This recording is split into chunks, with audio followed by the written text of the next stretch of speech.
ধনী বানিয়ে দিবেন। দোয়াটি করবেন কখন? ফজরের নামাজের সময় 2 রাকাত সুন্নতের পরে, ফরজের আগে। মনে রাখবেন, আজানের পরে, একামতের আগে এই সময়টা আমরা অনেকেই মসজিদে গিয়ে চুপচাপ করে বসে থাকি। আপনি এই সময় আল্লাহর কাছে দোয়া করবেন। তো এই সময় দোয়া করলে আল্লাহ তাআলা সেই দোয়াটা কবুল করে নেন।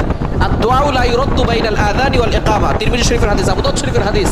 আজান ও ইকামতের মাঝখানে দোয়া করলে সেই দোয়াটা কবুল ফিরিয়ে দেওয়া হয় না, সেই দোয়া কবুল করা হয়। আপনি যখনই যেই নামাজে মসজিদে যাবেন, আজান দিয়েছে, একামত হতে একটু দেরি হয়, আপনি সুন্নত পড়ে চুপচাপ বসে থাকবেন না, গল্প করবেন না, আপনি আল্লাহর কাছে দোয়া করবেন। আল্লাহ তাআলা আপনার সকল দোয়াগুলো কবুল করবেন।